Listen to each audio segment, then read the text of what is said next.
Welcome everyone to the Faculty of Sport Forum, Sport as an Antidote for Gender-Based Violence. My name is Anand Ramprasad and I will be your moderator. This forum is being hosted by the Stegason Academy of Sport, UWI. The Faculty of Sport joins with the rest of the University of the West Indies community in raising awareness and continuing to address the damaging scourge of gender-based violence in the Caribbean. This forum forms part of the 16 days of activism against gender-based violence. Now, some may be wondering, can sport provide a means for addressing gender-based violence? We need to put sport in context. Sport is more than a space for athletes to display their skills and for spectators to derive entertainment. Sport is a social construct that draws persons from various socio-economic and political backgrounds, whether as athletes, officials, or spectators. As such, sport can manifest the many ills that plague our society, such as racism, sexism, cheating, and violence among athletes, officials, and spectators. On the other hand, sport can be used as a means to provide measures to prevent these social ills by promoting pro-social values, and it reinforces the old adage, precaution is better than cure. Additionally, it can be a space for addressing the negative outcomes of gender-based violence, especially as it relates to victims. It can also be used as a means to work with perpetrators of gender-based violence so that these persons will no longer carry out these practices. It is, however, important to appreciate that sport is not a panacea or a social vaccine. It must be part of a collective, holistic approach to addressing gender-based violence. As such, the Faculty of Sport have put together a panel of persons who look at sport from different perspectives. We have someone from the Ministry of Sport in Trinidad and Tobago. We have a panelist from the Institute of Gender out of Mona campus. And we also have an academic slash activist in terms of looking at sport, at addressing the effects of gender-based violence. So we welcome you to participate in our forum by posing your questions and comments in the chat. And we also welcome you to listen to our panelists as they present on this important topic. I now take the opportunity to welcome our first speaker, Dr. Karen Carpenter. Dr. Carpenter is the head of the Institute for Gender and Development Studies and senior lecturer at the University of the West Indies Mona campus.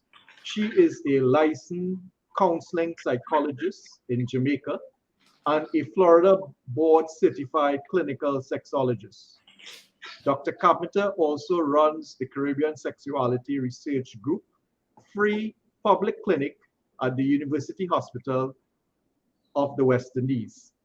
Her books include Love and Sex, The Basics, Questioning Caribbean Jewish Identity, Interweaving Tapestries of Sexuality and Culture and Language, and Race and the Global Jamaican. Dr. Carpenter is the host of Love and Sex on Facebook, Tuesdays 9 to 10 p.m. I now welcome Dr. Karen Carpenter. Thank you. Thank you, Dr. Rampasad. And thank you also your committee, because I know that there are many people behind the scenes. There are always these invisible people who've made this happen. And I want to thank you all on behalf of the IGDS regionally, the Institute for Gender and Development Studies around the region, for inviting us to be present. An important topic, an interesting topic, and a very provocative notion that sports could be, in fact, useful to us in the prevention of violence against women and girls, and certainly in the instances where it occurs against men and boys.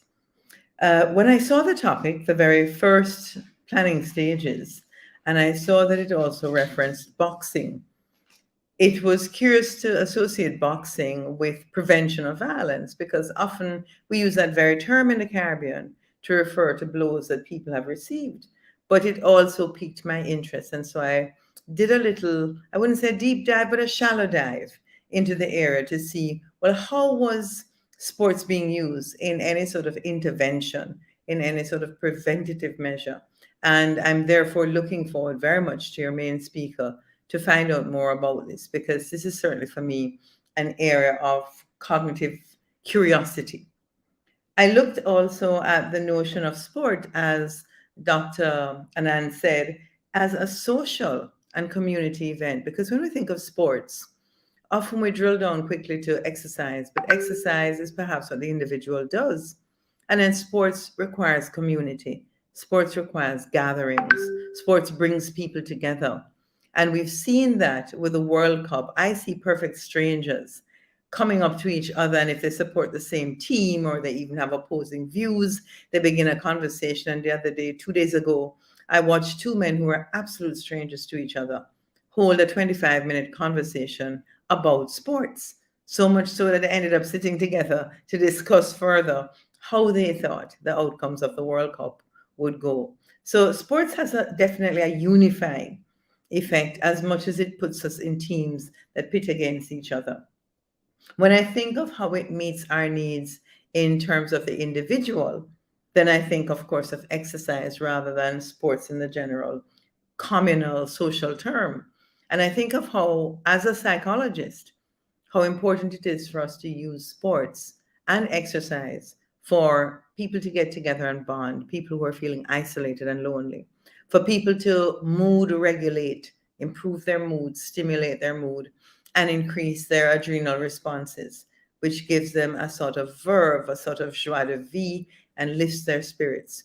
So we do actually ask quite regularly if a person is involved in any exercise, do they take part in any communal sport?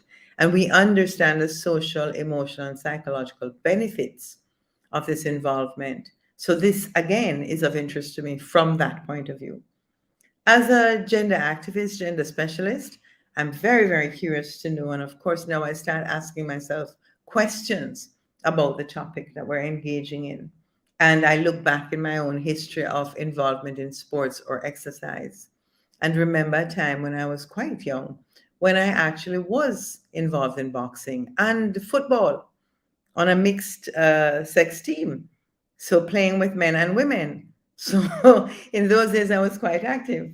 So football, dance, and boxing all at the same time. And what I think it did for me as a person is that it boosted my resilience. It gave me confidence. I felt that I had bodily autonomy and I felt that I could defend myself. I was very capable of taking care of my own personal needs. And I'm hoping that as we go along, we'll hear from the main speaker about how it can benefit more than one group. So the questions I went away with were questions related to the target audience. Are we targeting perpetrators and survivors? Are we targeting younger persons who, perhaps by incorporating sports into their life, might be led away from violent activity? So, what are the interventional levels that we're hoping to engage with? And when we think of the ecological model, which we use for healthcare and for social preventative care, are we also engaged in the primary interventions, such as perpetrator intervention, or are we involved in other types of interventions that might actually come as an antidote after the fact? So the use of the word antidote and gender-based violence, certainly an unusual coupling. You've piqued my curiosity, and I'm happy to be here today and to hear more about this interesting and exciting topic that might lead us into new interventions for this very important area of Caribbean lives. Thank you.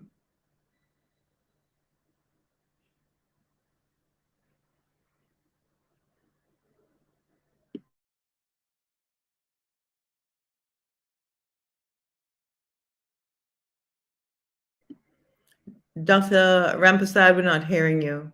You're muted. Yes.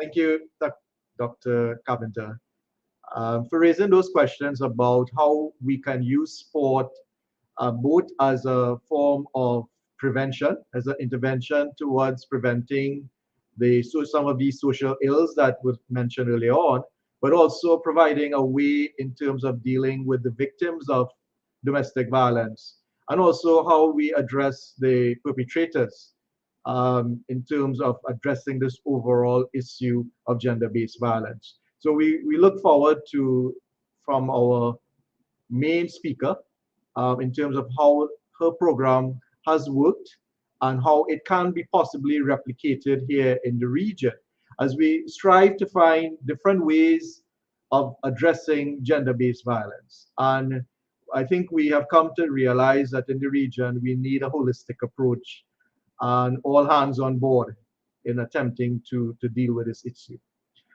So I now move to our second presenter, and he is the representative from the Ministry of Sport and Community Development in Trinidad and Tobago. He is Mr. Gabriel Mactier. He is the Director of Physical Education and Sport. He is currently reading for MSc in Sport for Development at the University of Trinidad and Tobago. He holds a BSc in Physical Education and Sport from the International School of Physical Education and Sport in Havana, Cuba. He also holds a certificate in sport marketing and management and diplomas in sports psychology and therapeutic massage.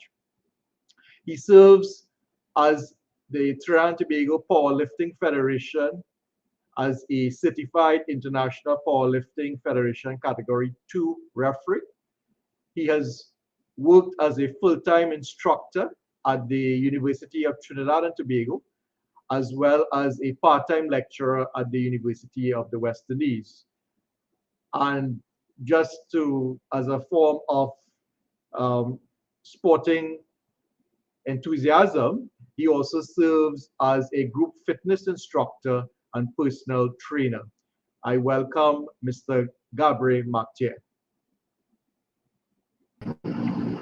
Thank you very much, Dr. Rampasad, for the introduction and also for the invitation to the Ministry of Sport and Community Development and to myself for this very, very interesting topic and in this very unique forum.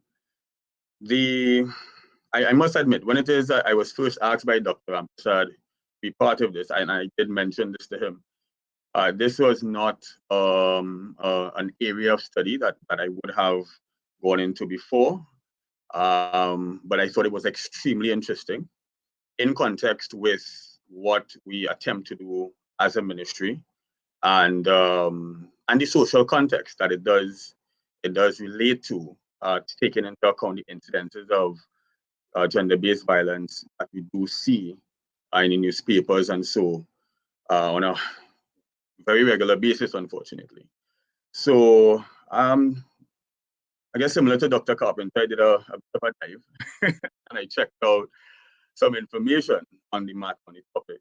And I found that according to UN statistics, in Trinidad and Tobago, 44% of women between the ages of 18 to 69 have experienced at least one incident of domestic violence in their lifetime, and this percentage is at 46% across the Caribbean. I think the study would have covered at least 5 countries in the Caribbean. It means that we do have a problem. We do have a major problem. And while conflict is normal, it's a normal part of life, we should advocate for much more and of course understand, and it must be spread around, that it should be understood that conflict should not resort to violence. Conflict management, therefore, is hugely important. Now, as it relates to the topic, sport being an antidote for gender-based violence, it's very interesting to bring the two together. And Dr. Carpenter would have alluded to such, that sport has many intrinsic values, as we know, and that has been expounded in many different ways, in many different fora over many years.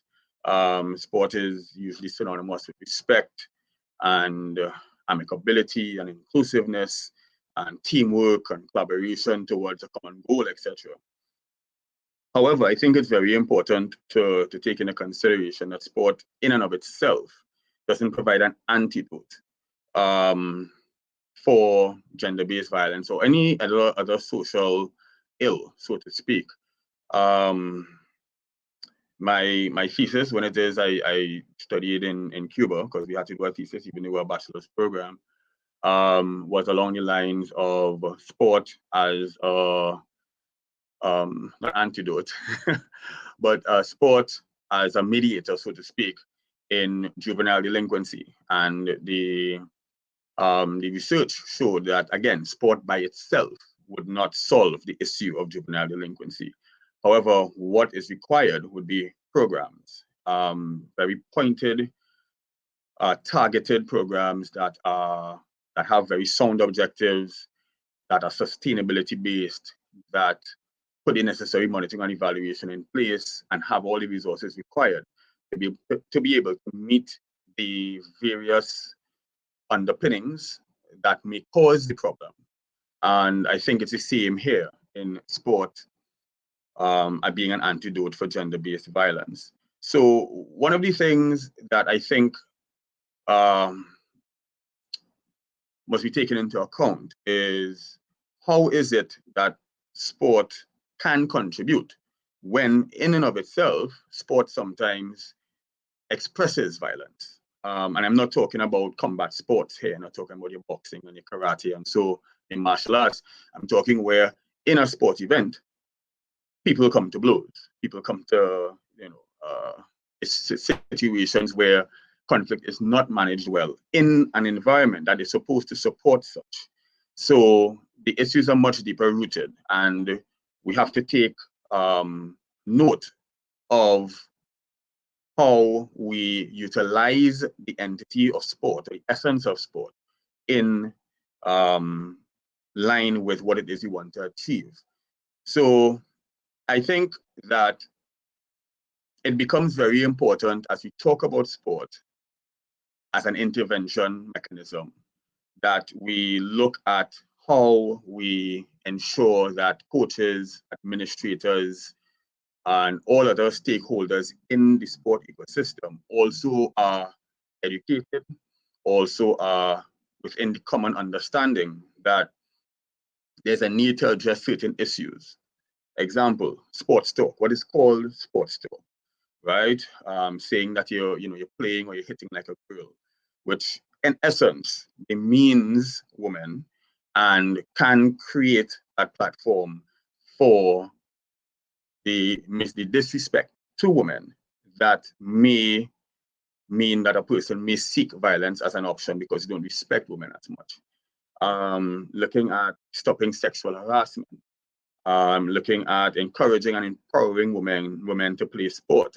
In the powerlifting circles, I can see that we have lost quite a number of very talented female lifters simply because boyfriends and husbands do not want them to participate in powerlifting, whether they feel as though the the woman may become stronger than they are, or they feel that being in a male-dominated environment in a gym around other men means that there might be an opportunity, or the woman may be likely to cheat on them. So there's that insecure element or insecure element that comes up. And all of these things need to be looked at and taken into account when we talk about sport and dealing with the issue of gender-based violence. I think it's also very important, and the discussion from Dr.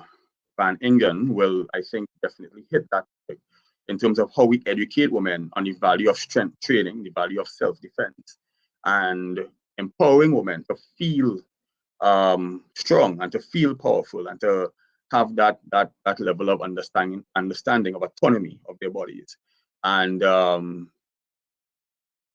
that gives them that level of confidence in dealing with certain situations and even escaping certain situations. So the Ministry of Sport and Community Development, we, by our national policy on sport, we look at two main themes. We look at sport development, or development of sport, and we look at sport for development. And this is, of course, based when it comes to women and girls in sport, which is a very large part of our thrust, our development thrust, and has been so for a while. We look at encouraging and empowering women and girls in sport. And of course, that is tied into the brightness declaration of women and girls in sport as well. Sport for development has seen a lot more prominence in the ministry over the last few years, and that was punctuated with the community sport development, the Community Development Partnership Forum that would have been held this year, which would have been a conference looking at sport for development projects, programs, principles, and how it is we could use sport for social change and for the improvement in social conditions. And the ministry in and of itself has been very much has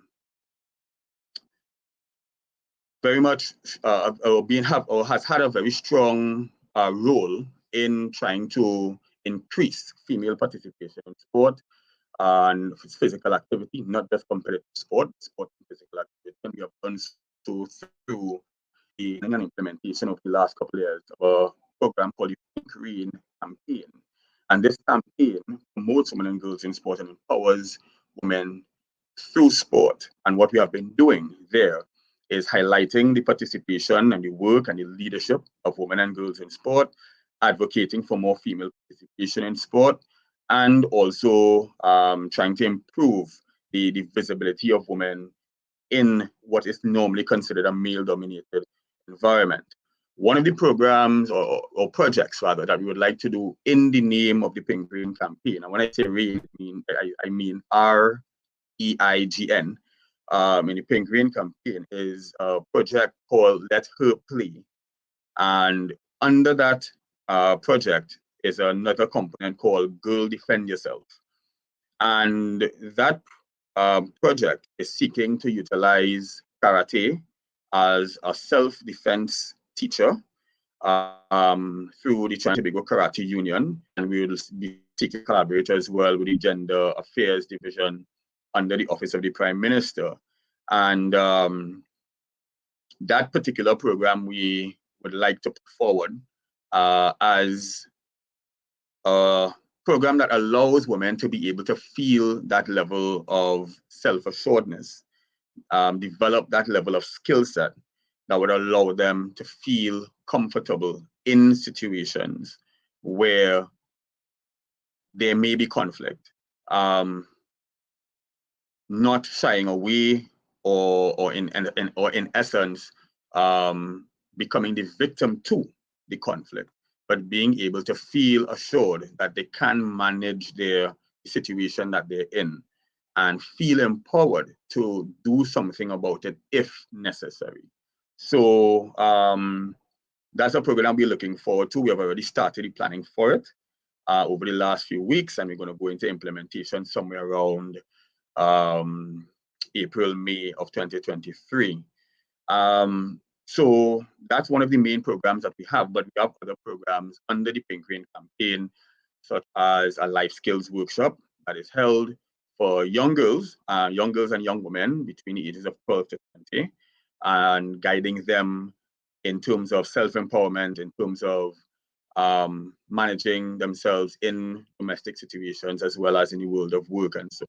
So those are some areas where the ministry has already sort of delved into the aspect of looking at sport as an antidote, so to speak, for gender-based violence and more so empowering women.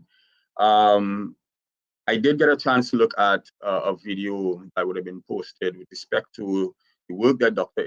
Van Ingen is doing, and I very much look forward to her presentation as it comes up, and to absorb the lessons that we can learn from the program that is done in Canada, and how that could be even implemented as we'll seek to continue the planning and implementation of the Let Her Play project.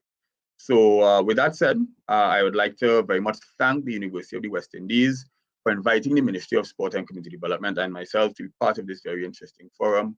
And also we look forward to further collaboration as we seek to synergize the academics or the academia, the project and program design and implementation that the ministry is seeking to undertake. So thank you very much for the opportunity to participate in this forum.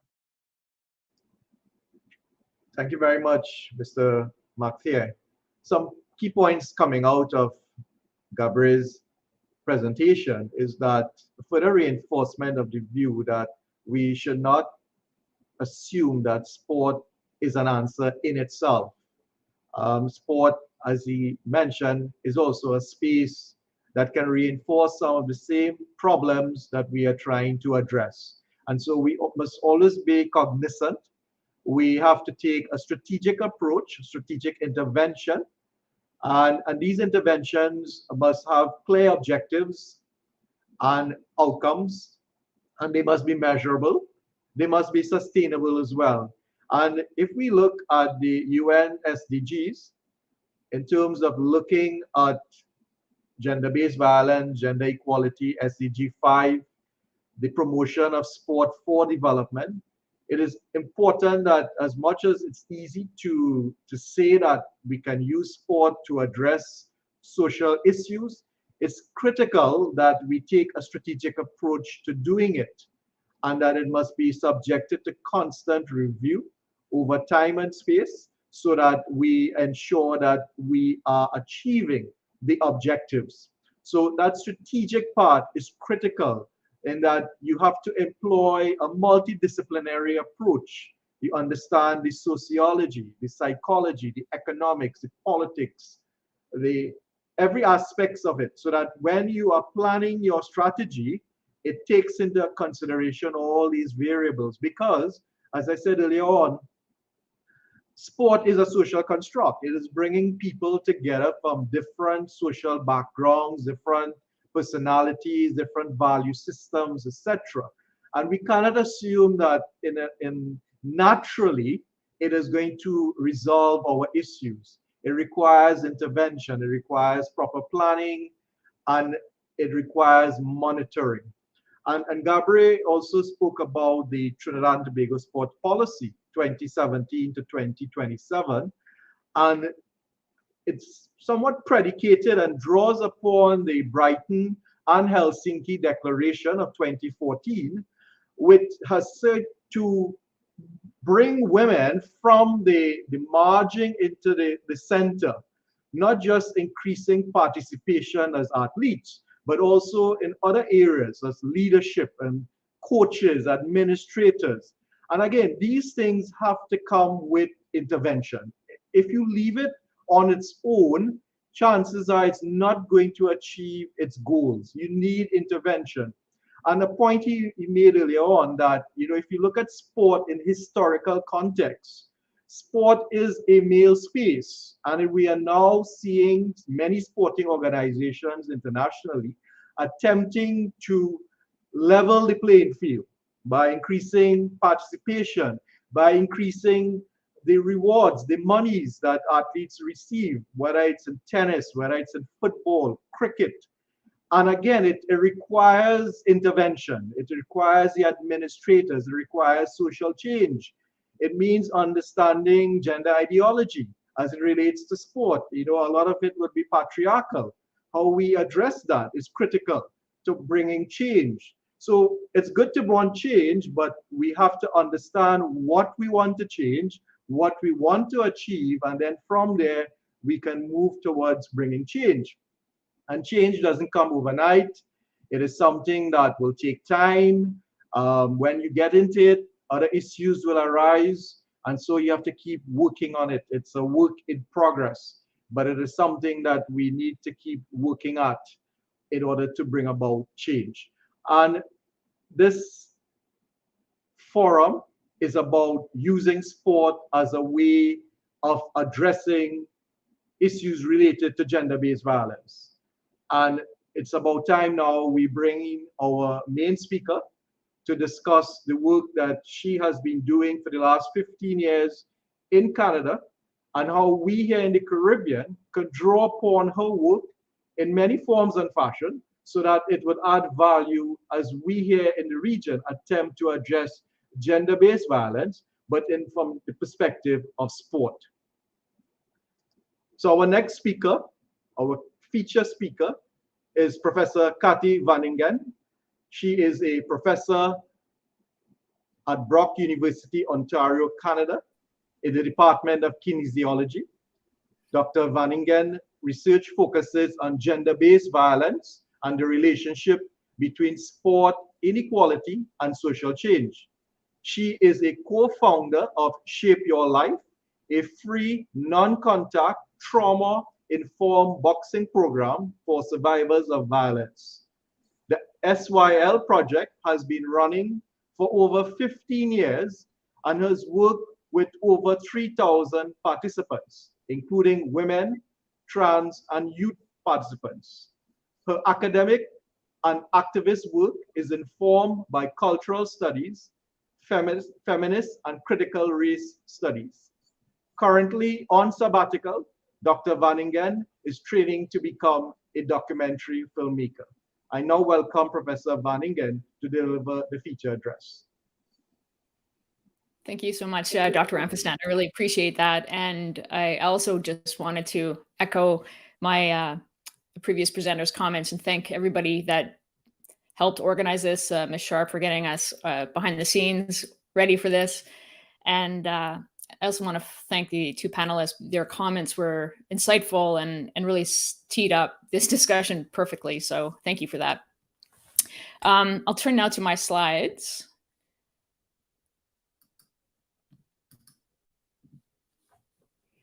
And again, this program, Shape Your Life, has been running for 15 years. Prior to that, since my master, so it's been 30 years I've studied gender-based violence and always looking at sport as a lens through which to address issues of gender-based violence. So this is great for me to share what we've been doing in a Canadian context, and I look very much forward to further discussions of potential collaborations. Before I get started, though, I wanted to acknowledge the deep, sporting traditions and expertise that resides in Trinidad and Tobago. I traveled there in 2011 with Lisa Bad News Brown, who's on your screen. She was a six-time world champion. She grew up in Trinidad, and we traveled back to her title fight in Queen's Park Oval, where she won and retained her title. And I also wanted to acknowledge their learning about other outstanding female boxers from Trinidad and Tobago, Giselle Salandi, who passed away at age 21 and was a multiple world champion, and Ria Ranmaran, who is retired, but who competed for 13 years and held two world titles in two weight classes as well. So this question is such an interesting one. Can sport be an antidote for gender-based violence? And I want to address that. But first, I think it's important to acknowledge the reckoning that's happening in sport in Canada right at this moment. So this is an article from the largest newspaper, the Toronto Star. We are having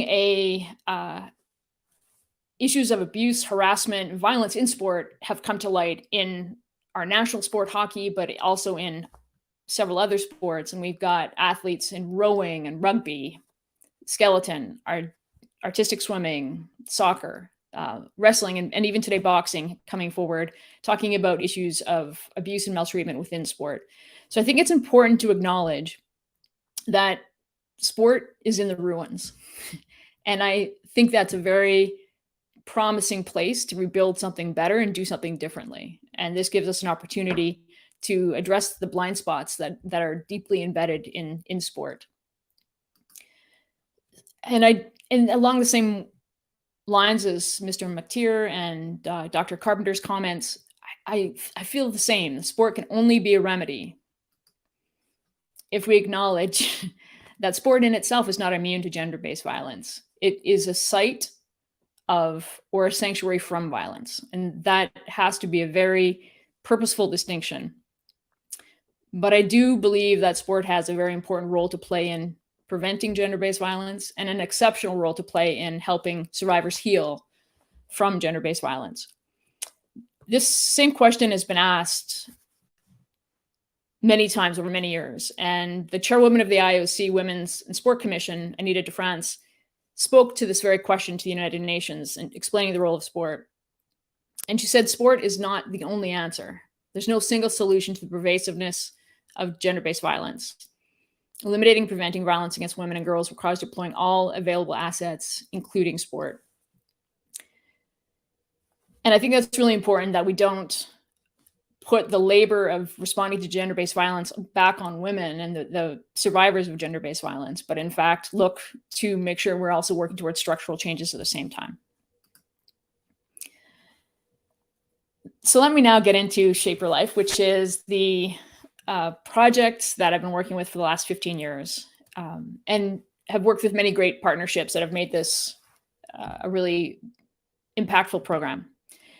So Shape Your Life is one of these programs that does sport differently. We, first of all, make no attempt to manufacture boxers. We are very recreationally focused. We have worked with participants from the ages, in our adult program, in the ages from 17 until late 60s. We've had participants there from all kind of cultural, ethnic, racial backgrounds, class backgrounds. We have single moms. We've got PhDs, people working in universities. We have got a full range, people living in shelters, women that are in transition homes, rescued from human trafficking, and people who are dealing with trauma and violence that impacted their lives years ago, and they're still trying to move past it. I think that's important to note that speaks to the pervasiveness, the endemic nature of gender-based violence, that it's not something that only affects particular communities of women.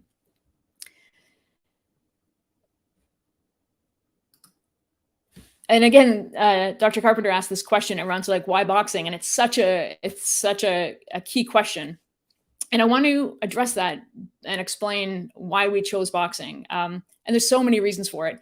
Boxing is a sport that is available to so many participants, whether it doesn't require you to have incredible mobility. You can be 300 pounds, you can be 100 pounds, you can. It's just something that is accessible. If we were to do something like a running program, there'd be so many people that couldn't participate until they got a base fitness level. But this is something we can do with people sitting in wheelchairs, people standing. There's just a great way to approach a sport. And perhaps more importantly, it is so visceral, right? Boxing, using your fists, closing your hand and making a fist is a really powerful experience, and this notion that we learn by body. And we know that, and this is a real key. This is a key to the entire, I think, effort of trauma-informed sport, using sport as a way to heal, is that when you experience violence, you lose control over your body. That changes everything. When you don't even have control of your own body. And in a boxing ring, hitting a heavy bag, hitting a speed bag, any of those things, you get your body back under your own control.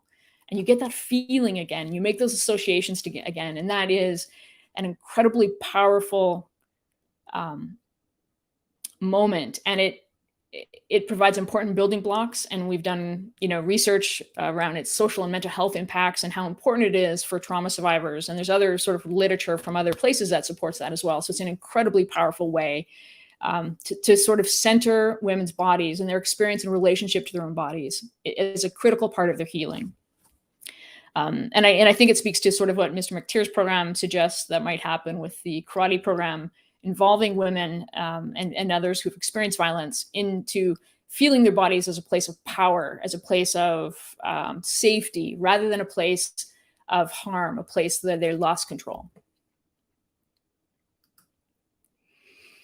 So it's important for me, as I'm only one of the co-founders of the Shape Your Life program. And one of the partners in this program has been with me from the beginning. And I work at Brock University. We partnered with a social service agency. And it was the best thing we've ever done, is partner with social workers, partnered with people who are trained and have a staff who are also trained in working with socially and economically marginalized women, have a great understanding of trauma, and who can provide resources that broaden, the kinds of things we can do working with bodies from a sport perspective. So that was really, really important. We started working together in 2007, and our first grant was a provincial grant.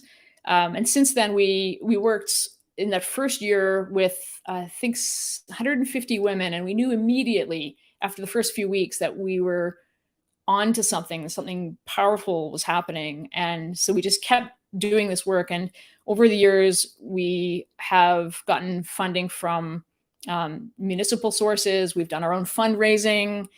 We've had donors, and we've had 6 years of funding from the federal government through the Public Health Agency of Canada after establishing how impactful the program was, which really helped us reach more people and develop and train more coaches and really extend and broaden the reach of Shape Your Life. So this is just a photograph of one of the sites that we've used and was our home for the program for a while. And it's one of the things I'll speak to a bit later, but the importance of having a space that's dedicated, safe, and private. So this is a commercial fitness facility. We use the upstairs boxing gym, and it's closed down to any outsiders during the time of the program. And it's also enables women who are from particular backgrounds and Muslim backgrounds who can take off their hijab if they want to in an all-female environment. And it just sort of creates this safe space. That's one of the important things. So this is one of the things that is very important when we run our program. And the other thing is it's right next to a subway line in Toronto. So for much easier for people to get there with transportation, which is a key consideration when you're in a city like Toronto. So this is a slide. This is one of our participants, and she wanted us to see this T-Rex shirt she was wearing, but it also helps me make a point, is that we protect the individual's privacy. They may choose and have chosen to have media interviews and to talk about their experiences in the program. We've been covered in the national newspapers and the New York Times, Chatelaine magazine, but we always really work with our participants so that they understand what their rights are, and we never ask them to speak to the media. And this is a photo I would use when making presentations, again, to ensure that the privacy of the individual is respected. Just to give, I know Shape Your Life has taken many forms, depending on our funding model, depending on which program we're working with. I'm going to speak a bit to the adult program, which is our longest running program. We've also turned to work with youth, which has been really impacted by the pandemic, but we started to work a program with youth under the care of courts, whether it was adoption, whether it was on probation. And again, the programming during the pandemic really changed that, and we had to move online. So we're still really recovering from the impacts of our programming being shut down for periods of time and moving online. but I will speak to our most structured program and the one that we've done the most research on. This was a program where we run it in 14-week blocks. And again, it's free for participants. And I want to clarify what I mean by non-contact. So participants are never hit. They don't spar. They don't even hold hand pads in the first 14 weeks for another athlete or boxer to hit against. They're only hitting heavy bags. They're hitting hand pads held by coaches and learning the fundamentals of the sport. So what we would do this, we would have coaches meet for an hour before any athletes came, before any participants came, and that would give us a chance to get the space set up, get it clean, get it organized, and have our discussion. And so that the moment the first participants walk in to the space, we are entirely focused on them. Participants, after a week or two, pick a boxing name, which is also a really playful and fun bonding experience. And as soon as they walk in the door, they're greeted with their boxing name. We have food out. People can access food anytime they want. And then we run programming from 2 to 3:30. So it's an hour and a half of instruction. And then we were really purposeful of, after that 14 weeks, we knew that participants still wanted to come back to our program. So we started a grad program where they could then transition into the grad program, so we could get new people coming into the 14-week program. And the grad program would run with programming, boxing programming, and then also some yoga after that. So some of the resources and supports that are necessary to provide for our participants, again, coming from very diverse backgrounds. We provide boxing equipment. We try to provide 2 tokens for each participant so that it would cover them coming to and leaving the space. Food and refreshments are provided. And we often made sure we bought extra and had extra bags there available for people who were food insecure so that they could take some food home. We had participants sometimes show up saying they were eating today because of our program, and they felt bad that their partner or spouse didn't have access to food. So we did as much as we could to make food available. It was also very important to build into our funding models and grants that we would cover babysitting expenses, which made a huge difference for enabling participants to come. And again, this is where partnering with a social service agency was key, because we were able to provide counseling, legal assistance, housing support, and a lot of other supports by partnering with a social service agency that also had staff from a very diverse racial, ethnic, cultural background, so that we could make sure that the people in our program could feel represented and feel that connection to somebody who would understand their background. And, things would be culturally relevant. I just wanted to put this picture up. This is one of our coaches. And what we tend to do is try to find already skilled coaches who are willing to learn what it means to work from a trauma-informed place. This is one of our coaches who worked with us, Mel Watpool. She was a 5-time national champion. She was trying out for the Olympics, a very successful boxer, and was able to make that transition of sort of putting aside the discipline of boxing and learning it anew, letting go of the blind spots and doing something differently. And that was really powerful. And we've had several coaches like Mel who have enabled us to do really high quality programming. It's important that I talk about what I mean when I'm explaining about trauma. This trauma is something that is very widely experienced.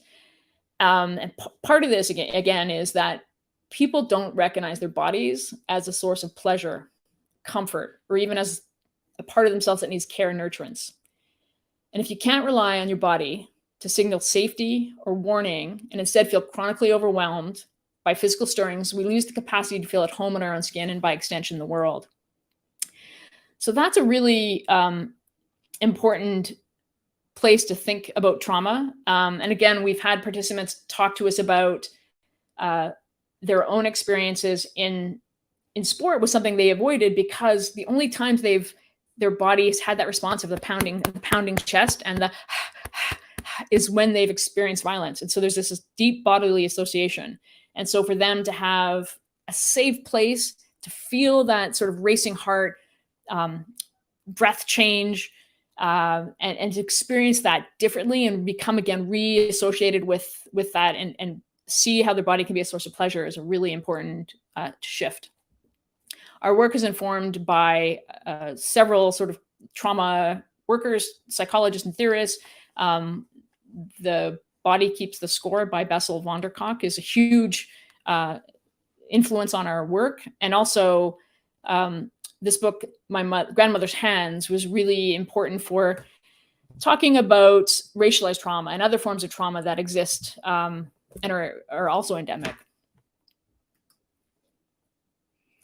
So we know now that trauma is held in people's bodies, and it's also important to think about, again, framing why sport. There's no one single treatment for trauma, but the women we talked to and the women we worked with overwhelmingly have been prescribed medication or been given access to talk therapy. And while that's good, what gets left out of that is their body. Nothing gets addressed around what they've experienced in their body. And this is, again, reaching back from the text, The Body Keeps the Score. If you allow the body to have experiences that deeply and viscerally contradict the helplessness, rage, or collapse that result from trauma, that enables powerful change, that enables people to start to heal and move past the trauma they experienced. When we work with coaches, and I just want to give a very general overview of this, we draw on some of the key principles of understanding trauma-informed approaches. And the first is making sure that everybody in the space, everybody working, every staff member has an understanding and awareness of trauma, that they understand the context of individuals and groups, and that people will make adaptations, and that is their way to cope and survive. And so things that may seem abnormal are normal responses to somebody experiencing stress. We also talk a lot about safety. Intake procedures is one, for example. When participants want to join Shape Your Life, we simply do a very informal intake. We find out what supports they need, and we overwhelmingly hear from participants that whenever they do access services, they usually have to start by disclosing their trauma, by telling the trauma story, by sharing their most horrific moments in an interview, and then they're left with that. And they often self-harm, or it's just a very traumatic process to go to. And so we made sure, and this was, again, working with the social service agencies, that we didn't ask participants to narrate their trauma and only in order to get into this program. Other emphasis on safety was just the need for predictability in programming, always being clear about what we're doing, and many other sort of ways. And these are, again, just some overviews. The need to have choice and collaboration. So we always had more than one warm-up, more than one cool-down, different coaches leading different things, so that participants could choose and make choices about what they wanted to do. And again, this was really about using a strength-based skill-building approach and making sure that coaches also could understand, as well as participants understand, triggers, and also had strategies for calming and recentering, and making sure that people felt grounded. And we had many strategies we did that we always share with our coaches in coaches training workshops. But again, a trauma-formed approach is not a checklist, is not one simple thing you can do. You have to be constantly thinking about it, being aware, and changing how you do. So, and I'll give just an example. One of our participants, we started noticing when it was time to put gloves on, the boxing gloves, which you slide your hand in, they're tight fitting, and then you fit the Velcro around your wrist.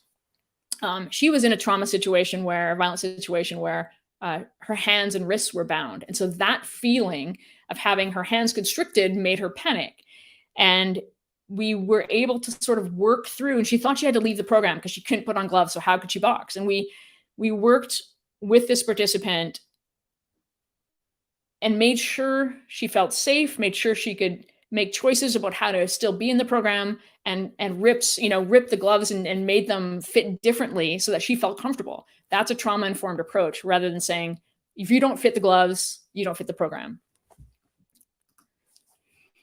When we work with our coaches, this is just an overview of the ways we approach trauma-informed training, and we go through and we spend about a day and a half doing workshops, and then we always have check-ins before we do our classes, and we're always, again, staying with our coaches, making sure they're coaching from a trauma-informed perspective.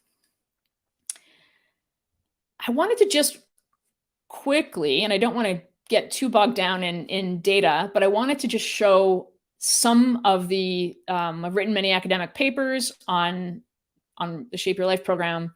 I'm a qualitative researcher. I'm far more interested in people's stories and experiences rather than measuring. But one of the grants enabled us to do some pretty significant measures where we measured mental and physical health outcomes.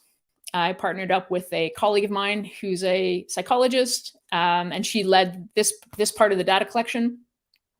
And over 3 years, we collected data at 3 time points. At the beginning, the first day before participants did any training, midway through, so week 7 or 8, and at the end of the 14-week program. So we got data collected from 3 time points. And as well, I went and did focus groups and individual interviews with participants. In total, 56 women completed these questionnaires at all 3 time points. They were age ranged between 17 and 66 years old. But I want to highlight that the people that did the surveys 3 times were people that were basically college educated. So it was asking so much of participants to do this that the participants who were in the program but who didn't have post-secondary education didn't complete them. So I think that speaks a lot to the use of surveys and who they serve and who they don't serve. I'll summarize this more quickly, but I wanted to show you, these are all of the scales that we used. So they ranged from physical health to mental health, environmental health, self-esteem, resilience. And we had, as a summary, just to give you a big picture, we had increases in as early as 8 weeks. So the midpoint through the program, there were significant increases in self-esteem, confidence, personal and interpersonal agency, mental health, physical, psychological, social, and environmental quality of life. We also had improvement from week 8 to week 14 in resilience and perceived physical ability. So again, to quantify the kinds of changes in a 14-week program. And this is, again, once a week. So the power of moving in a trauma-informed, safe environment. We had participants, and this was not something we studied, but participants talked to us about going back to their doctors and changing their medications, or people that were self-medicating, reducing the amount of alcohol or drugs they were using to cope with their anxiety, to cope with their trauma symptoms. So again, the impact of this was really significant. Again, I'm a qualitative researcher, and so I'm much more interested in the ways participants make sense of their experiences in our program. And one of the things we got to do was, this was back at a previous gym, the Toronto Newsgirls, the ring canvas in the boxing ring was being replaced. And as it was coming out, there was an artist in the room who asked for a piece of the canvas to paint on. And this turned into a whole thing for us. And what we did is we stretched the canvases, framed them on pieces of wood, held workshops for people after they finished their boxing program, and invited them to use the paints and to paint about their experience. They could then take the paintings home. And it turned out so well that we decided to have an art show. We ended up having 3 art shows, one for a month. This one was in the gallery floor before we put them up. This was at a gallery in Toronto. And participants wrote a description of their painting to provide some context. And they chose whether or not they use their name or their boxing name. And I wanted to share with you just, I believe, one of the photos. This is one of the photos in the cafe where it was up for a month. But here's one of the paintings by one of the participants. And I want to share with you the words. So again, this is an image of Rebel, and she painted herself as blindfolded and gagged with a tear. And here's the words that accompanied her picture. I was 12 when I escaped death for the third time. It was then that I stopped celebrating. It was then that I consciously made the decision to stop fighting. Old enough to understand that I had the physical and mental scars no therapy could cure, I set out to self-destruct. But not one bomb that I lit or storm that I fed and grew could chase away the fighter I had formed inside of me at 5 years old. Death didn't stop trying, inventing new demons to dance in my path, each one bigger and scarier than the last. But the little girl inside fought for me when I had lost all hope. She pushed one foot in front of the other when I was nothing more than a walking corpse, until she led me home through the doors of the boxing gym and into the ring, where I felt the breath of life flood through my crime scene of a corpse and turned it into a body, and then slowly feed the little girl until I finally felt like a real human being, capable of emotion, capable of love and strength and determination, capable of anything. So this is, to me, the power of boxing, the power of trauma-informed and engaging somebody's body. And most of the participants we get coming to us have already been through several other channels, several other supports, several self-medicated, as I mentioned. But again, what was left out of that is their body. And their body, they still felt that their body was something that was a source of pain and not pleasure. And so this was a really, again, impactful way of addressing that. I'm aware of time, but what I do want to do is show you, and I'll ask Ms. Sharp to set me up here in a minute. I interviewed participants and we took the transcripts. And from the transcripts, one of our coaches who's pictured here, her name is Jazz, but she's also an MC and spoken word poet and performs under the name Nari. And she took the transcripts that I de-identified and I took out sort of the revelatory phrases and I gave them to her and we paid her and she went away and wrote this piece that we then went into the studio and we recorded her singing. Just to give some context before we play it, this song, again, because they're based on interview transcripts, one of the participants that came in and was interviewed for this, every time she came into the gym, we would yell her name, right? And we'd play the Rocky theme song and we'd really pump up her coming into the gym. And in the interview, she'd say, there's no place that she walks into where it matters, but it matters when she comes in here. And there's a line, and she said, I feel like a badass when I come here. And then there's a line in the song that's a nod to that exchange and that notion. Ms. Sharp, would you be able to play that the video now?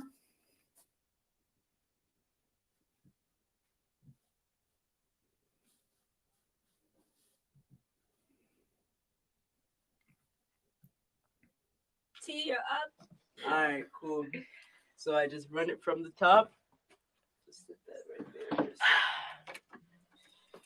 All right, cool. Let's get it. All right. Ready? Ready.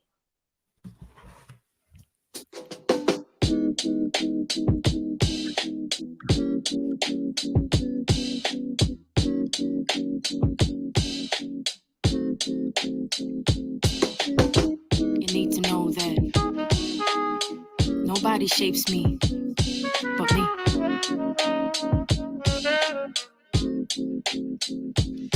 Don't gotta tell you what my name is, I don't gotta explain it. Walk in the room, hear a boom erupting like I'm famous. I'm here shedding shells, I'm shameless. I fear nothing, no complacence. Walk too many tight ropes with no hope, so I became this poster they hold over all the heads of trauma holders. You don't need to know my history, I move boulders. Atlas shrug, cause I lifted the weight up off his shoulders. No pretense of defense, move first like chess soldiers. This goes deeper than empowerment, cause I'm the one to power it. Physical meets mental, challenge me to keep devouring. If I can't change the scenery, at least I change perspectives. No longer isolated, but elevated and selective. Darkest places become beautiful spaces. This is where rage meets patience, meets power meets gracious. meets. We're so glad you came, and the feeling is contagious. When you the walking impact of intended bad intentions. When you the manifesting of collecting all they tensions. You the soul and body hold it all and still remember. But I'm a work in progress, testament to all contenders. Forgot what it was like to have control over self. Forgot what it was like to be the one in charge. Forgot in my reflection I could see all my wealth. Forgot that with my bare hands I break all these bars, barriers and obstacles. They can't cage me, they can't chronicle all my experiences and reduce them to appearances. When I was truly beaten, gave myself clearances to fall down, mess up, and get myself back up. I'm not looking for clovers cause I don't believe in luck. Damn, you a badass, I heard them say it clearly. Why, thank you very much. I know now I'm not weary of what's next for me, cause I expect to see growth like I was planted, watered, fed, and bloomed to be. The positivity and accountability, knowing they won't step if I'm the agent of my agency. I think I found my voice again, huh? I think I found my voice again, huh? I'm not sorry, you're the end where I begin. Boundaries, I know them well. Take a breath and meditate. Who is she? I know her well. Now I get to open gates. 1, 2, 1, 2. I don't need your permission. And if you get uncomfortable, then use your intuition to know that I won't stay where respect is ever missing. And everything I do, that's me making decisions. It's truly underrated, the value of self-worth. Forgot that I was rich from the moment of my birth. A penny from my thoughts, no, really, you can't afford it. You cannot buy my story, rewrite it, or record it. You cannot buy my story, rewrite it, or record it, huh?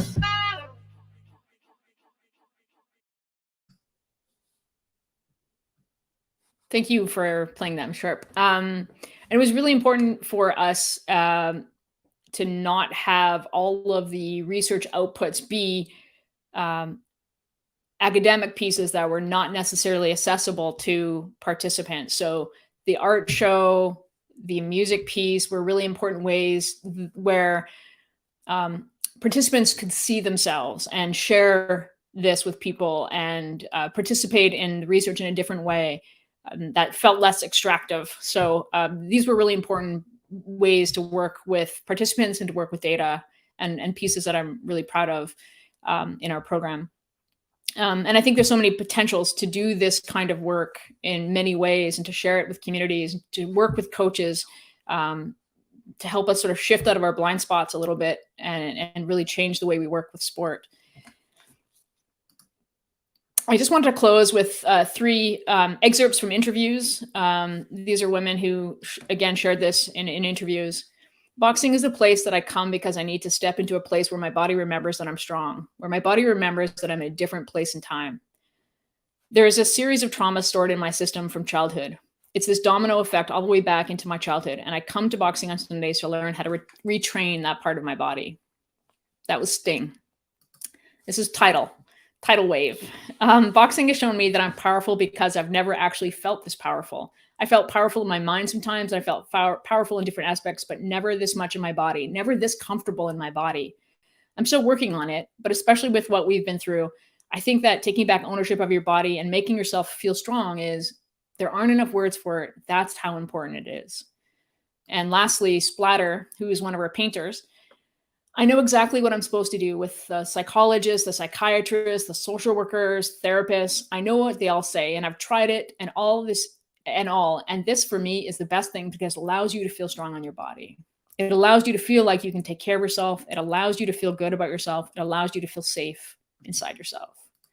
And I do think that those folks said it better than I have.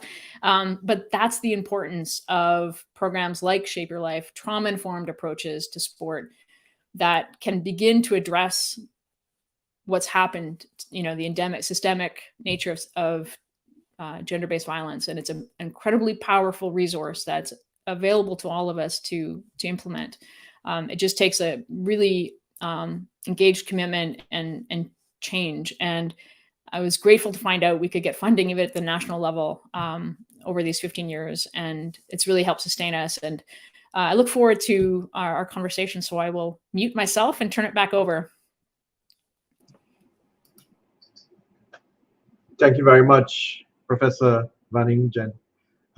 Very impressive presentation. And I must say, every time I've heard Cathy's presentation, I've always been impressed. I've heard speak about this program before at other conferences, and I'm always impressed that you learn more every time.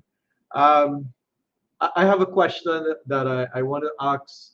I'm listening to the presentation and also listening to the video. I can't help but think that this program offers it's something like a catharsis for the participants, in the sense that they can deal with the trauma, but at the same time use that point of where trauma would have been experienced to also be a point of release of themselves, and through the art, through the music, actually get in touch into other areas of themselves that they can release. Have you seen that in your work?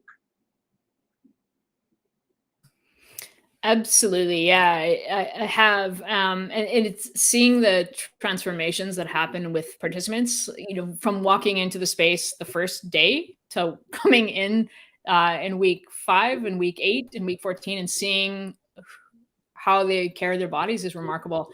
And I'm sure you've seen this, Mr. McTeer, with when participants get strong, when they start powerlifting, when they can inhabit their body, it changes how you move through the world, and it's an important starting place. Again, as you said, it's not everything. We still need to address systemic things and make the world safer, but it changes the conversation for the person, and that's huge. Okay. Gabriel, you no, I was gonna say that that is definitely something that I've seen for women who engage in powerlifting, but even women who engage in personal training or strength training, period. Even though it's not competitive powerlifting or you know, you're lifting really heavy weight, I think there's a certain change in mindset as to what they can do and how they can use their bodies in just everyday things that they never would have tried before, if not having explored what their real strength is. It's something I say all the time to clients, that a lot of the times we don't know what our real strengths are. You know, we go a lot of the times based on what we have been taught, either by, you know, our forms of socialization or by society. And then a lot of the times physically we don't explore our real strength. And sometimes when it is you engage in pushing weight, period, you now all of a sudden realize, okay, I can lift, you know, a tank of gas. I can lift a bottle of water, the 5-gallon bottles of water, when I never thought I could do it before. And there's a sense of empowerment when it is that realization is achieved. So I tend to have clients who come to me, and there, if you want to say key performance indicator, is I was able to go to the supermarket, pick up a 5-gallon bottle of water and walk out to the supermarket easily. And, you know, of course, there's a man who will ask, oh, so darling, you need some help? And you're like, no, I'm fine. And there's a sense of pride in saying, no, I'm fine. I'm good. I can deal with this. I have this. So I think that any program that, and I think that's the connection between what Dr. Ingen is doing and has been doing, and any program that allows for men to engage that physical aspect of themselves. I think it definitely taps into the mental strength that they now feel, because women are normally considered physically weak. So I think when it is they realize, okay, I'm physically strong, it now taps into something in their mind that says, okay, I am even mentally stronger than I thought I ever was, because I can do these things that people have been saying I can never do. So I mean, it was really wonderful hearing the impact that the program that Dr. Ingen is doing in Canada that it has had. I hope that what it is we're going to do here in Trinidad and Tobago with the letter Play Girl Defend Yourself has similar types of outcomes and impacts. And I definitely think there's also a source of collaboration, being that I took the chance to send the link to our officers in the ministry, in my division, in the division that I lead, the physical education and sport division. And I sent a little message saying to one of my officers, check in with the boxing board. let's see where it is we can go with this, you know. So while we could, you know, do one thing with karate and the Trinidad and Tobago Karate Union, it doesn't mean that we can't use another national governing body or another sort of combat-related sport to achieve some of the same goals. So I think it's learning about what this has done is really exciting.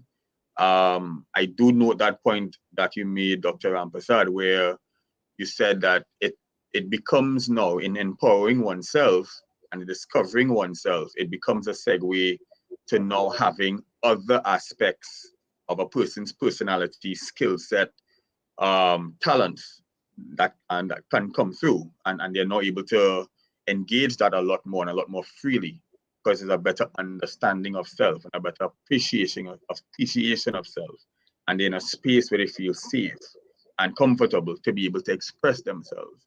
And that means that so many other great things about the individual are able to come to the fore. So this was, I mean, really an enlightening and very exciting presentation. And I'm really thankful that I've been part of this.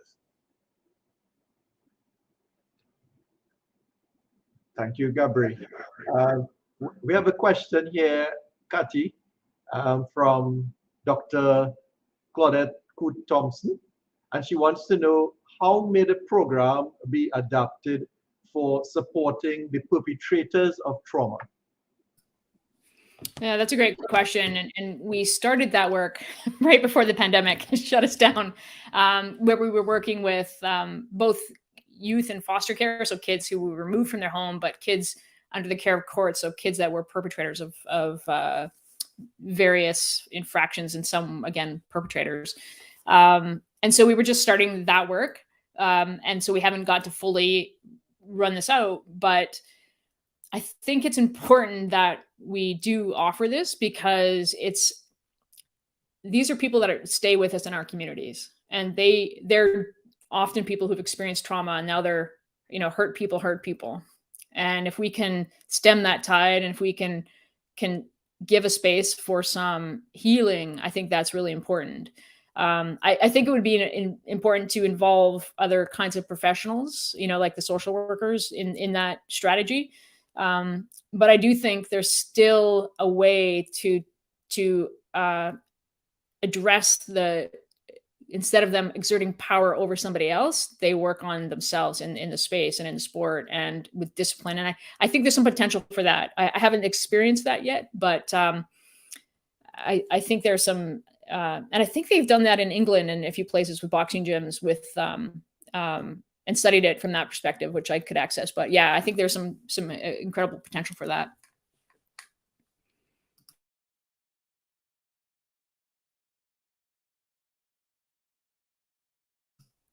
Oh, you're muted, Dr. Rampersad. My bad. Yes, one of the things that I would like to find out is that the participants, when they have indicated that when they are in the gym, that safe space, they feel comfortable, they express themselves, etc., for that whatever period of time they're there. But in terms of when they return home, is there that support system is reinforced? So is that reinforced that helps them to return to the gym? Yeah, we do make sure that participants know that they can reach out to the social work community that are there. So not just on Sundays, but they have opportunities to meet outside of that time and space. And it's also interesting to note sometimes that when particularly women that are mothers, when they start to heal and get better, if there's crisis in the family, sometimes things happen to pull them back in, right? So we often find that. So sometimes there's a journey that the person goes on. And so we try to provide enough supports for them while that's happening. But yes, it's important that they can access things outside of that, 2 to 3:30 on Sundays. And so we make sure that that's available. And again, that's why we can't just leave it to coaches, because you can't ask this of coaches. You need a more community approach. It's so important to get the right partnerships for these kind of programs. That is so important. when you look at the midnight basketball program that was used in Chicago, the question was always asked, what happens in the 49th minute? In the sense that after the basketball and the benefits are reaped, and then the players, the persons have to return home. And if you don't have those support systems, then eventually the program can implode.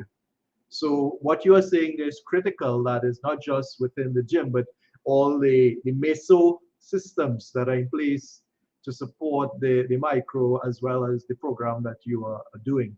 So that is critical. And because at the end of the day, you need all the necessary support systems to be working with the same team and same objective in order to achieve what is required.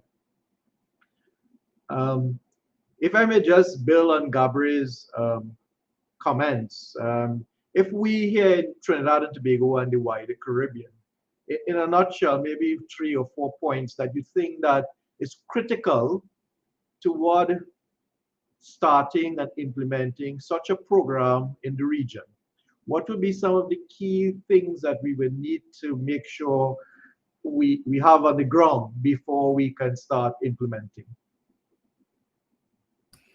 It's a good question, and I think you're getting there by thinking about these programs. Like, it's wonderful to hear that you have this karate program. I think that's a really powerful way to start this work.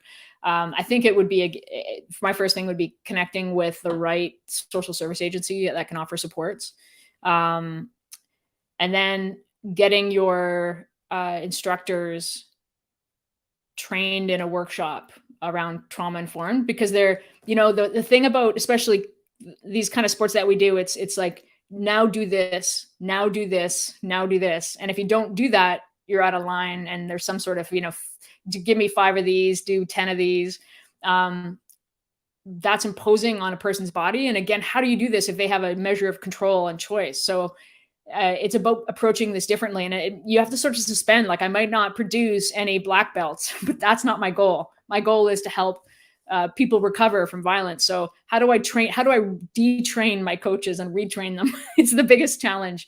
And so you do the workshops, but then you kind of need somebody there who gets it. And that's where the social workers help out, because they, we always made sure, again, just even with warm up, we had the hardcore who wants to skip and do push-ups and do like the traditional boxers warm up, who wants to do like a dance with some music on, and then like shake your booty, and then, we'll get warm, and then, then we would come in and out together. So we had a couple coaches leading different levels so that you could choose what you wanted to do that day. And that was really, really powerful. So it's working with the coaches. And then I think the other third thing is working with coaches' boundaries, because coaches, like, we try to make the sporting space one where it's not about talking, which makes it safe for participants, but it also makes it safe for coaches, because coaches are not social workers, really, right? You're not trained as psychologists. So it saves them, it protects them having boundaries. And so making really clear boundaries about, what happens if a participant discloses something to a coach, right? The coach should acknowledge that and honor that they were told something, but it's not up there. They're not their responsibility to fix this or change this or heal them. So how do you protect the coach and protect the participant in that situation? And so it's those kind of thinking about those scenarios that will absolutely happen, and just making them safe so that the coach can let somebody else know, offer the social worker to talk to that person, that kind of stuff, just to really protect boundaries, which when you're working in sport, boundaries slip away because it's so, like, body work is so different, right? It builds this camaraderie and this closeness, but you have to have these boundaries and make sure that I'm here to coach you. I'm not here to be your social worker. That makes it safe for the participant, because then they can come and just let go of their, they don't have to bring their experiences of trauma in with them and talk about them in the gym. It helps them. It helps everybody. So it's just figuring out how to do that with your coaches is very important. And so that's what the workshops we do, do. And once you get somebody in charge that gets that, it helps make sure it's facilitated that way.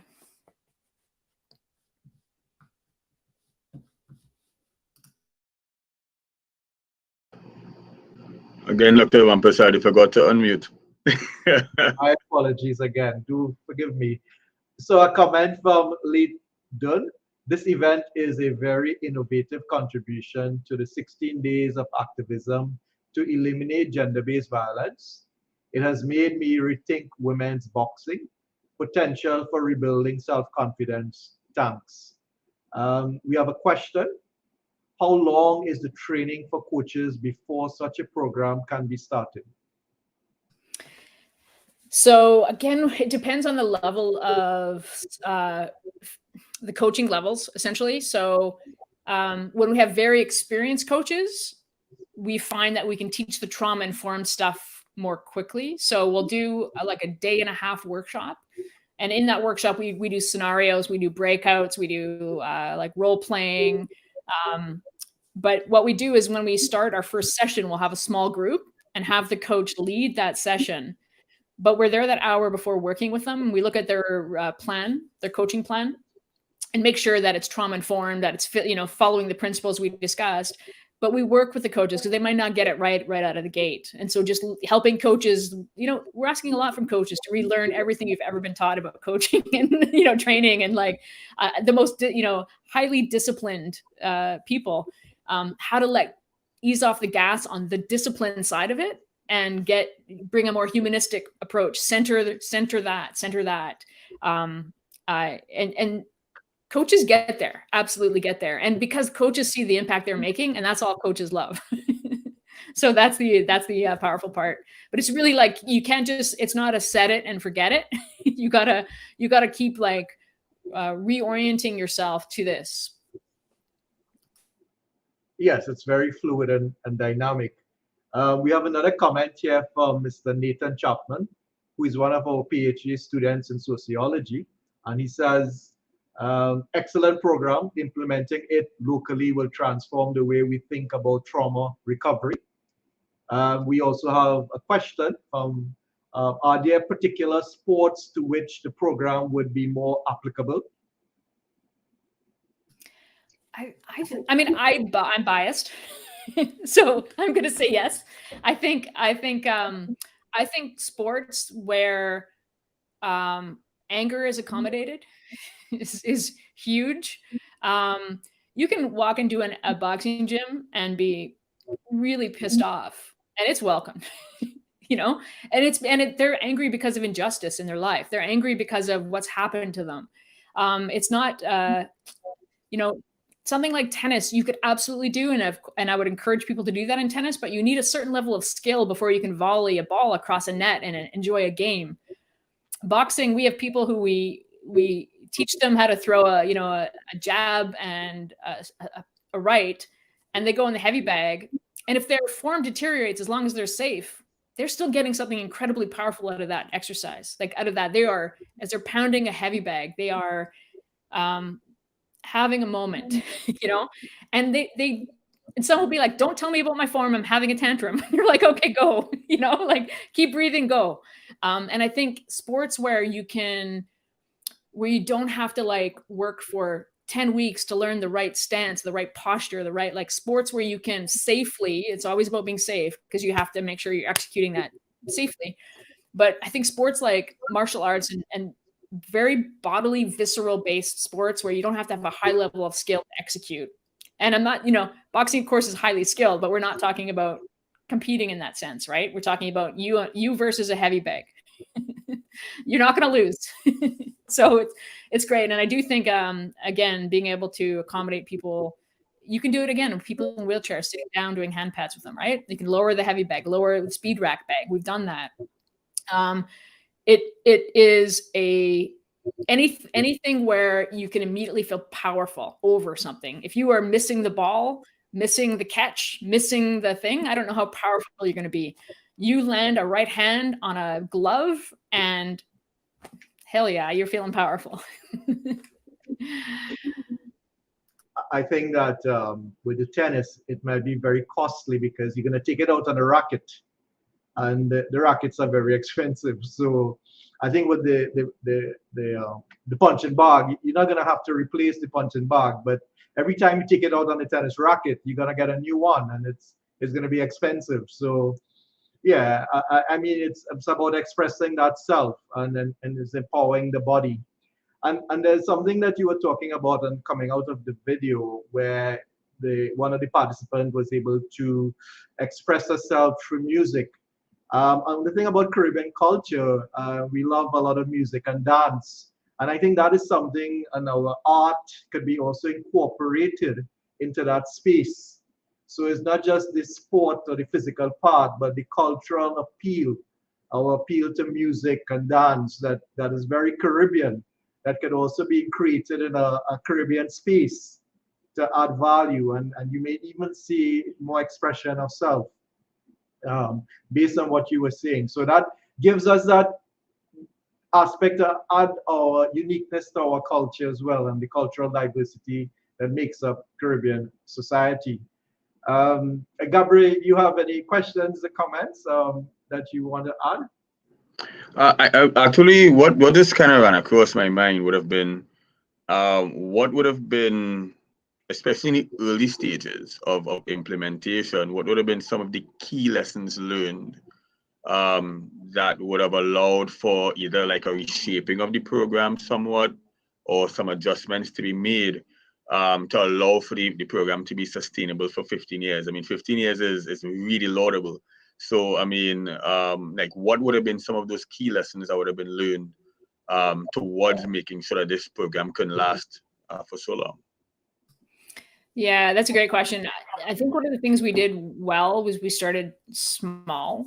And I would have even, like, we had a really big grant to start with, so we had to bring on more people, but we still started, we piloted it and did it in small groups so our coaches could have time, we'd have time filling that out. So I would suggest like running it really small, like 6, 8, 10 people, see what works, see what grabs people, run it like 6 weeks, then invite those women to come back again at some point too, and then get another cohort of 6 and 8, 10 people and run it for a short period of time, and just pilot test it, make changes, and then have somebody talk who's not the coach talk to the women and say, what worked?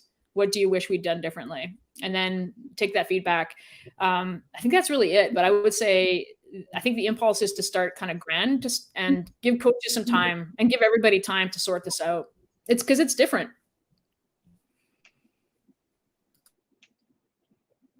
So Thanks very much.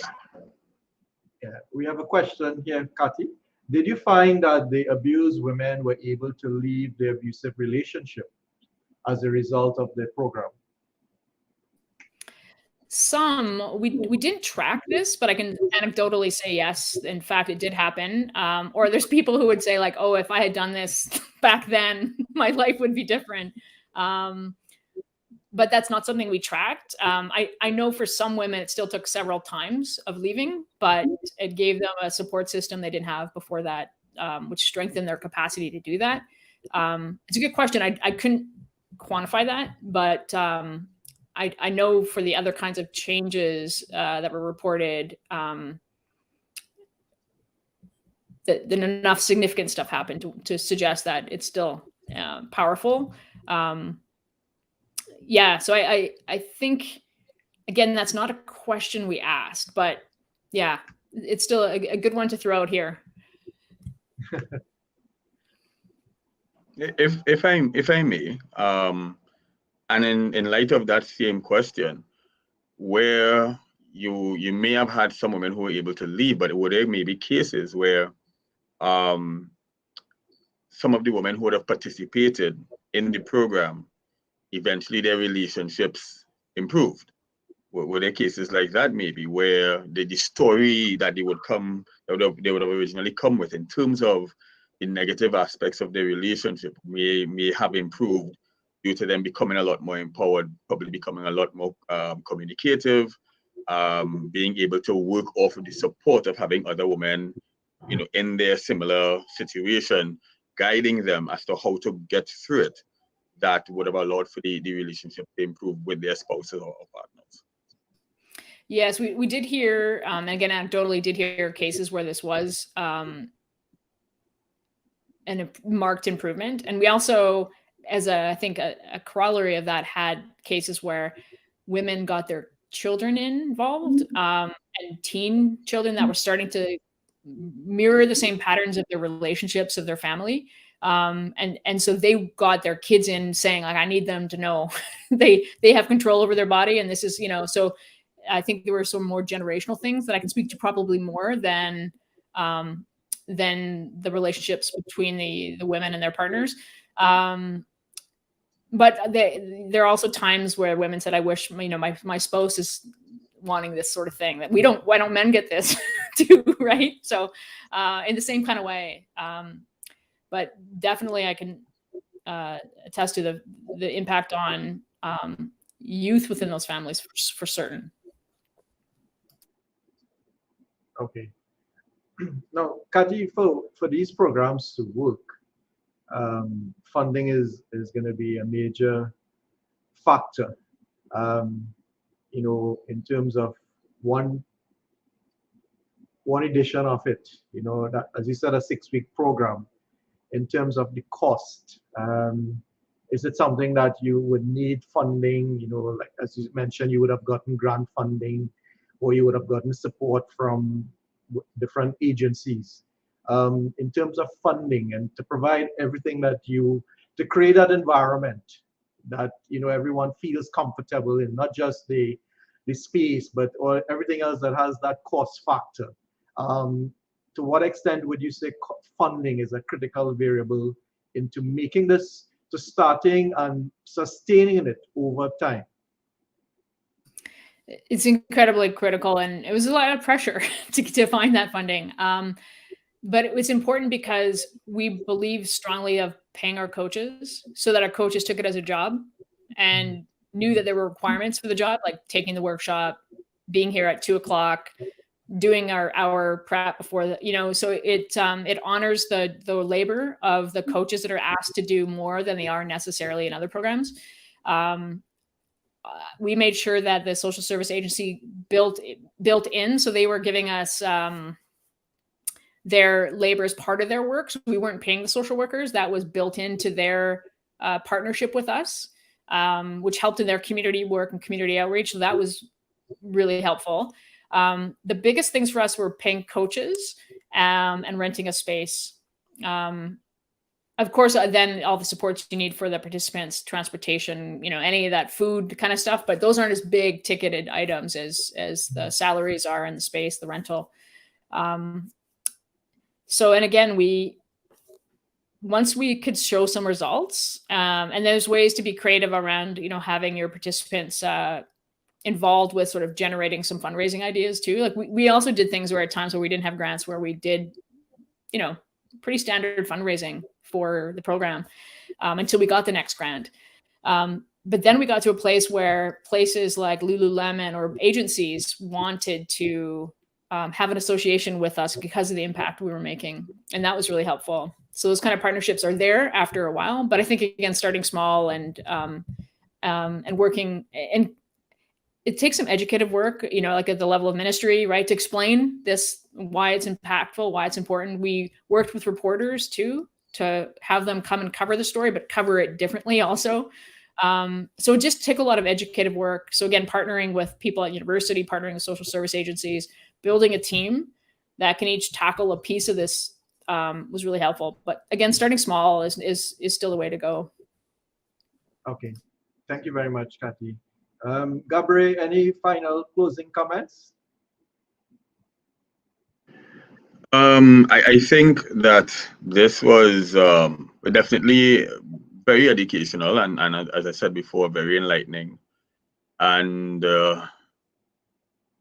I definitely think it's something that we can seek to work with, and even in some ways replicate and collaborate on here in Trinidad and Tobago. And I'm sure that is something that could go across the Caribbean as well.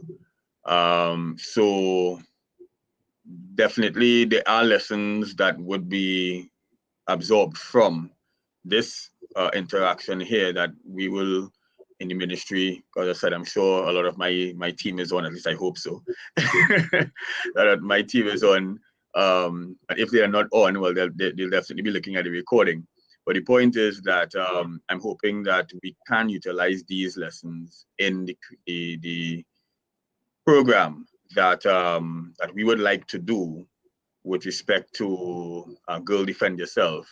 And it's something that we can also spread towards boxing even. So while we do karate, as I said, we could also do something with boxing. I see a comment from the Honorable Grace Jackson, where she says, do you think we can start up here, particularly with the challenges females have here? And I think, yes, I think we definitely can. I think it's definitely something we can look to do. At least, again, using the lessons that Cathy would have mentioned, starting small, right? And I think starting small and being patient. I think one of the things that we unfortunately do sometimes is that if it seems as though things are a little bit rough in the first installation of the program, we seek to just get rid of it altogether. And I think what we need to really do is to be patient. And even if it doesn't work in all the ways that we wanted it to work the first time, we could definitely look to just make the necessary adjustments and then push ahead for additional editions. So yeah, I definitely think it can work. And I look forward to what it is we're going to attempt with the karate-based program. And I also took Dr. Cathy's information that she had posted at the end of her presentation, and we'll look to see how it is we can collaborate going forward. Thank you very much, Gabriel. Cathy, any closing comments? Yeah, again, just thank you for everybody that put the panel together. And I really look forward to helping out in any way I can as you develop this there. It's really exciting. And again, I really think this is something quite impactful. So I'm happy to share grant proposals, anything, willing, open book here. So willing to share it all. Right. Yes, thank you. And I look forward to you revisiting Trinidad and Tobago sooner than later. And also if we can work on this project moving forward. So I want to really thank all our presenters, Dr. Karen Carpenter, Mr. Gabriel Mactier, and our lead presenter, Professor Cathy van Ingen.